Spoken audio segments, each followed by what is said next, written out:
The Wichita housing market has been extremely strong over the past several years, with some of the most consistent home appreciation in the entire country.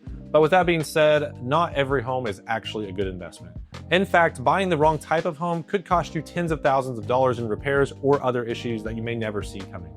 So that's why today I'm going to be breaking down the 6 types of Wichita homes that you should think twice about before buying, no matter how good the price is or how pretty the photos look online. And stick around because I've seen countless examples of people buying homes with other agents and falling for these same traps over and over again that are consistently costing people literally tens of thousands of dollars. Plus, I'm going to be covering another big topic here in Wichita that can potentially add hundreds of dollars to your monthly payment, and most people don't even realize it until they get to the closing table. Let's jump in.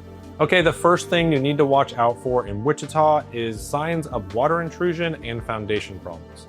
So we live in Kansas, which means we get a lot of freeze-thaw cycles, heavy spring storms, and really long dry summers. And all of those different weather conditions causes your soil to move throughout the year, and it can cause a lot of strain and stress on your foundation. Some of this is also caused by the amount of clay that we have in our soil here locally, and when it gets saturated with water, it will expand and push on your foundation walls, which can obviously cause some structural problems and potential water intrusion. But here is the good news. About 95% of basement water problems can actually be prevented or fixed with some simple drainage improvements. Things like cleaning the gutters more frequently so they drain instead of overflowing, adding downspout extensions so the water drains further away from your home, and making sure that the yard actually slopes away from the house instead of towards it can make a huge difference in if your home has foundation problems or if it's totally fine 50 years later. These are extremely cheap and easy things that you can do, but they often get overlooked until people start noticing major problems like large cracks in their foundation or settling in the home. But remember, all concrete does crack,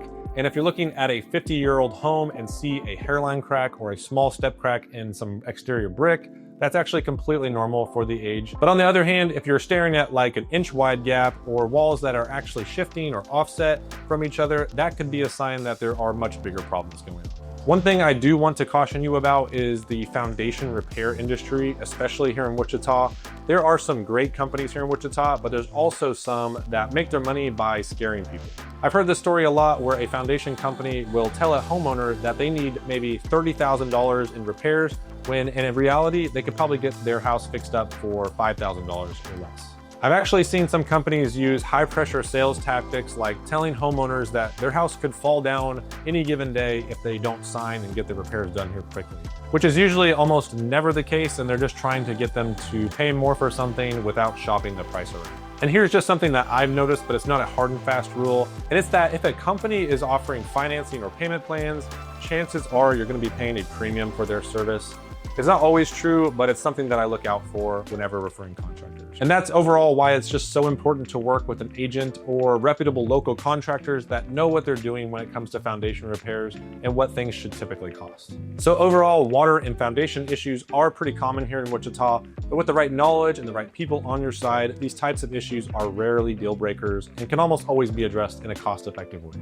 All right, next up, let's talk about roofs and insurance, because this has been a pretty major sticking point for the last couple of years here in Wichita. So here locally, we are right smack in the middle of hail country, and if you live here long enough, it's not a matter of if you will replace your roof, it's when. And in fact, there was actually just a huge hailstorm that came through Wichita, and I can't even count the number of roofs that are getting replaced. Pretty much all of Valley Center is getting replaced where I'm from, and that's why this is such a big deal. But here's something most buyers don't realize, and it's that many insurance providers are no longer giving you full replacement cost coverage on a roof that's over 10 years old. Instead, they're only going to pay what's called a depreciated value, which means you could be footing a big part of the bill when the next storm comes and you have to replace your roof. And those deductibles are often 1 or 2% of your home's overall value. So if you're buying a $400,000 house, you could be looking at an $8,000 deductible before your insurance will even start helping out with the payment. So that's why you need to double check roof conditions, not just during your inspection, but sometimes with a second opinion from a reputable roofing company.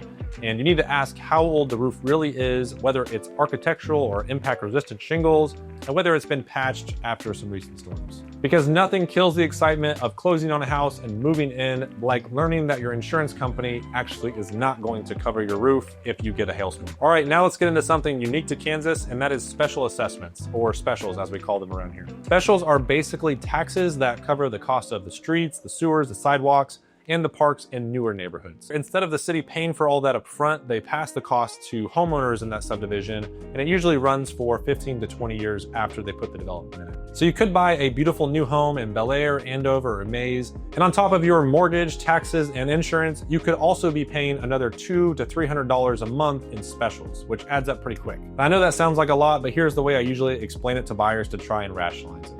So with a newer home, you might pay specials, but you won't be replacing your HVAC, your roof, or siding anytime soon. But with an older home, you probably won't have to pay any specials, but you'll likely have higher maintenance costs to save up and pay for those big ticket items when they go out. So either way, the money is coming out of your pocket somewhere. Here in Wichita, specials is something we have to deal with in newer developments, but it's not something that typically stops people from buying new construction. There is a sweet spot though, and it's finding a newer home in an older neighborhood where the specials are already paid off or close to paid off. That way you get a newer home with newer systems, but without the extra monthly bill. Okay, before we move on to the next one, I want to give you a quick little bonus tip, and this is especially important for families, and it's that you should not assume that the mailing address for the home you're buying matches the school district that it's in. So for example, a home that has a Mays mailing address might actually feed into the Wichita school district. The same goes for Andover addresses because sometimes those end up in Wichita as well. There's also similar overlaps between Derby and Goddard. So always check the school district boundary maps before putting an offer on a house, and don't just rely on the zip code or the address of the home. This is one mistake that has surprised more than a few families moving here. Okay, the fourth type of house that you should never buy here in Wichita is what I call lipstick on a pig. This is when investors buy a rundown house and just do the bare minimum to make it look nice and then flip it for a profit. Now, I will start with saying that not all flippers are bad. I personally flip homes myself, and I try to do them the way that I'd want them to be done if I was going to be living there. And honestly, that means I probably make a lot less profit than a lot of other flippers in town, but I think I tend to sleep a lot better at night. Unfortunately though, I've seen plenty of cases where people cover up big ticket items like foundation problems or painting over water stains, or installing fancy new tile and gold fixtures while ignoring the old plumbing and electrical systems underneath. So that's why when I'm showing people homes, especially ones that look like they might have been flipped, I encourage them to look past the pretty finishes and the cool staging they might have installed in the home and look at the bones and see how those are. And if you decide to buy one of these, you're gonna wanna scope the sewer line, check the electrical panel, and just work with all the different inspectors to make sure that it was done the right way.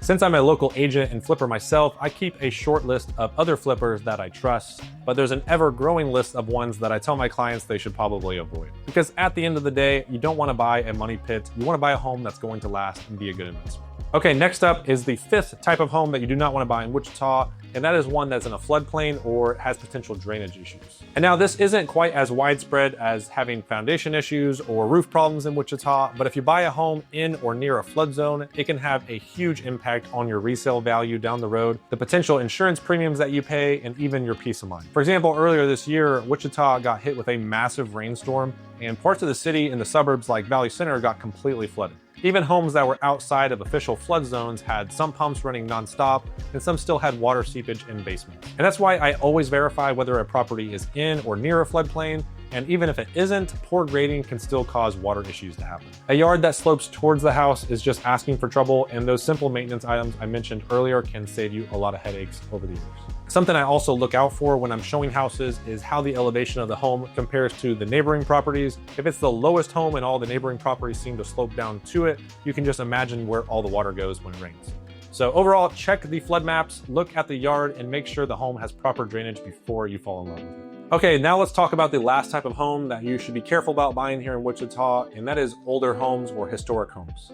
Wichita has some beautiful historic neighborhoods like College Hill, Riverside, Midtown, and the charm is really undeniable. I personally love the tree-lined streets and the homes that have a lot of character and brick installed in them, but the systems in these homes can be very expensive to replace. For example, a home that was built over 50 to 60 years ago may have old clay tile or cast iron sewer lines, which might mean you probably just need a whole replacement. It's also common to find galvanized plumbing, knob and tube wiring, undersized electrical panels, and very drafty wood windows. I actually have a story of a client I helped sell a home in College Hill where the buyer did a scope of the sewer line and found that it needed to be replaced. But the problem was it ran under a historic brick road which you cannot touch. And since they weren't allowed to dig up the road, the only option was to use a method called pipe bursting, which basically allows you to replace the sewer line without digging a big old trench. So where a typical sewer line might cost $4,000 to $5,000 to get replaced, this one was over $15,000. And that was a pretty big shock to my sellers because they didn't have really any option but to replace it because no one is going to buy a house with a bad sewer line. Okay, so does that mean that you should never buy an older home? No, not at all. You just need to be a lot more diligent on your inspections and have some expectations for the types of things that you could find. If you're gonna buy an older home, you're probably just gonna have higher maintenance costs, and that just comes with the territory. You really just need to budget for updates, do a sewer scope, and know what you're getting into.